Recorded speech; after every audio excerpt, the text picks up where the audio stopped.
इस देश को स्वाधीन कराने में हमारा बहुत बड़ी योगदान है।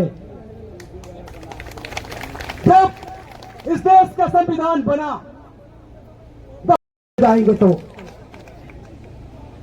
ये हो भाषा के लिए, हो समाज के लिए, ये गर्व की बात है। It's a historical fact that the first grammar book written in any tribal language,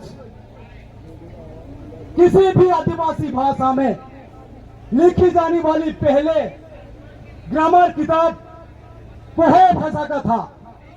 the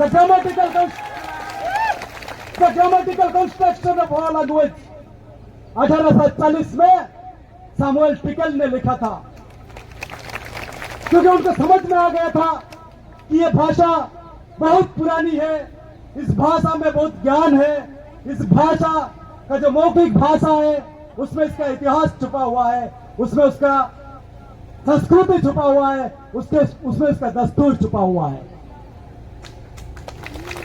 हम लोगों ने लड़ाई किया आजादी की लड़ाई में। बहुत सारे लोग हैं नाम लेने के लिए, खोटा हो नारा हो से लेके गोनो पिगुआ तक और भी कई सारे लोग हैं।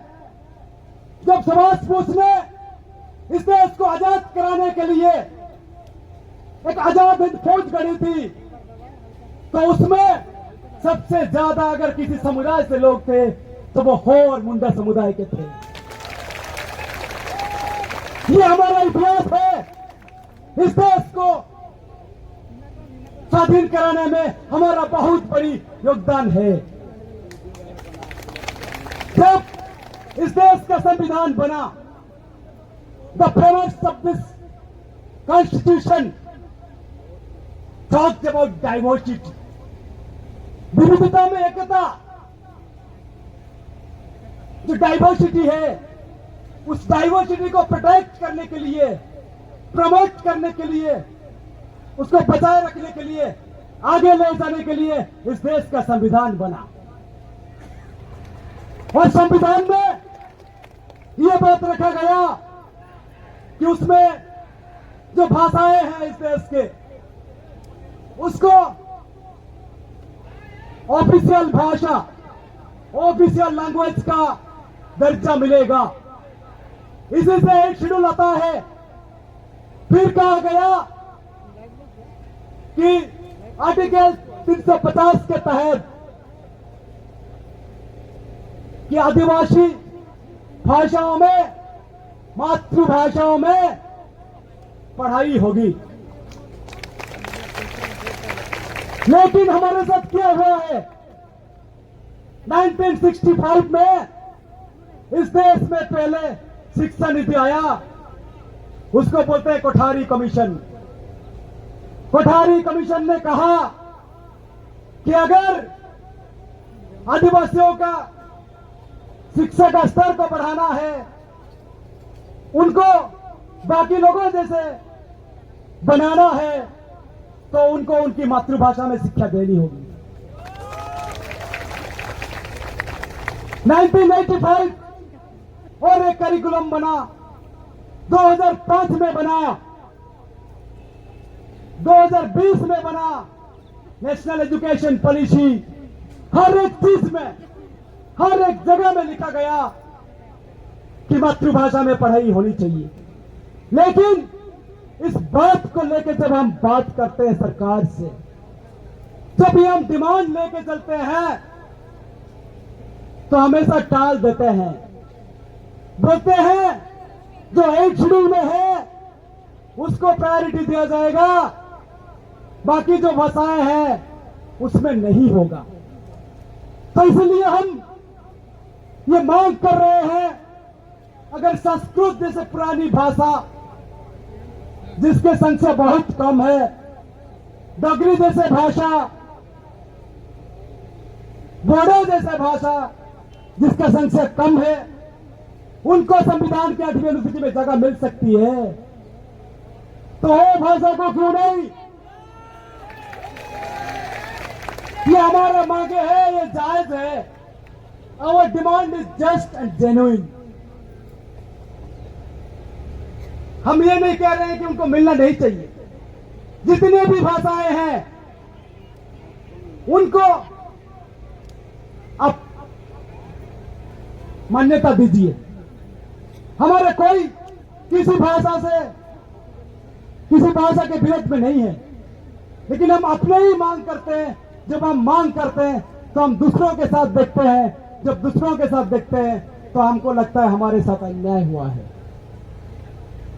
साथियों, इस देश में ऐसा नहीं है कि सिर्फ पॉलिसी है।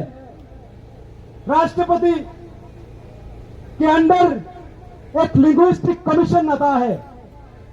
ये लिंग्विस्टिक कमीशन का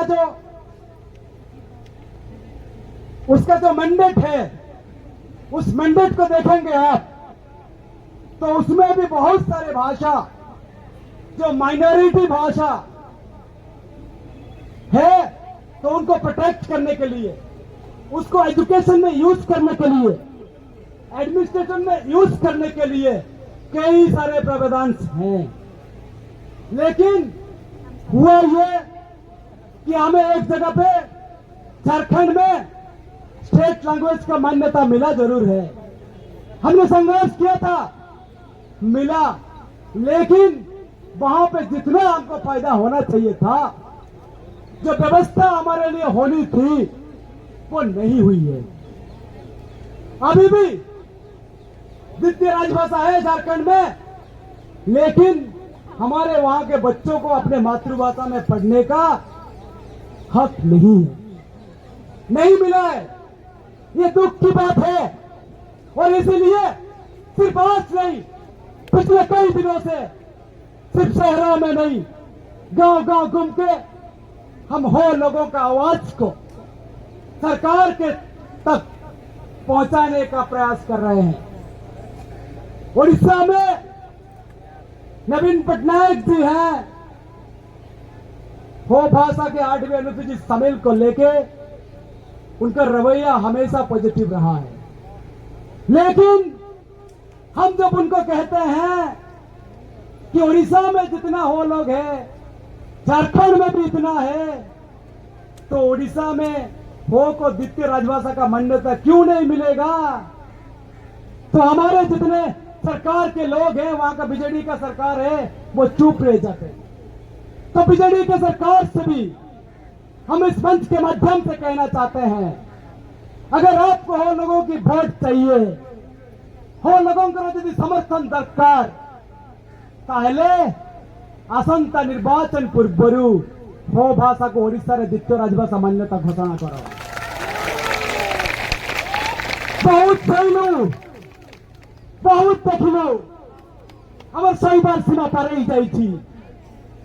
एथर आसंता निर्वाचन रे सीधा सीधा जवाब दिया जिवो एवं सेतबेले जाइबे आमर संख्या केते हो कोल्ह मुंडा ओडिशा रे आमे कंध पर द्वितीय बृहत आदिवासी गोष्ठी, किंतु आमको सब बेले कह जाउछि तमे हो लोक बहुत कम अछ। किंतु मु सुझाई दवा चाहे जदि आगामी दिन आम सहित आम दाबी पूरण कर जाए, ताले कम से कम 12 रु 15 विधानसभा सीट अच्छी जो हो लोक मैंने सत्ता को उल्टेबार क्षमता रखिंट। हमारे पास में ताकत है कि ओडिशा में हम 12 से 15 सीटें हैं, जब सरकार या एमएलए विधायक चुनने का हमारा एक निर्णायक भूमिका रहता है। तो ये वार्निंग है सरकार से, अगर आप सही मायने में अगर आपको लगता है, अगर सही में आपको लगता है कि हो भाषा को 8वीं अनुसूची में शामिल करना चाहिए, तो आपको अपना काम करना होगा जिससे हो भाषा को द्वितीय राजभाषा का मान्यता मिले। बंगाल के साथी काफी दिन से लड़ाई लड़ रहे हैं, ममता दीदी ने काफी सहयोग किया है। हम वहां पे भी तृणमूल कांग्रेस की सरकार से निवेदन करते आए हैं कि हो भाषा को संवैधानिक स्वीकृति के लिए वहां से भी सिफारिश किया जाए। और साथ ही साथ चाहे वो मिदनापुर हो, चाहे वो चाय बगान हो, जहां जहां भी हमारे हो भाषा पढ़ने वाले, हो भाषा बोलने वाले लोग हैं, वहां पे प्राथमिक शिक्षा हो भाषा में दिया जाए, ये हम लोग मांग करते रहते आए हैं। सबसे ज्यादा अन्याय हमारे असम के भाई बहनों के साथ हुआ है। 200 साल पहले चाय बगान में उनको ले लिया गया, अभी तक उनको आदिवासी का दर्जा नहीं मिला है। ये सबसे दुख की बात है। पिछले बार जब हम लोग आए थे तो उस टाइम महामहिम राष्ट्रपति महोदया से यह बात हमने रखा था कि असम में जो हो लोग हैं, जो मुंडा लोग हैं, जो संथाल लोग हैं, इन सारे आदिवासियों को अनुसूचित जनजाति का दर्जा मिले, ताकि उनका सामाजिक, आर्थिक और शैक्षिक विकास में योगदान हो सके। साथियों, क्या फर्क पड़ जाएगा? क्या फर्क पड़ जाएगा अगर हो भाषा को 8वीं अनुसूची में शामिल कर दिया जाएगा?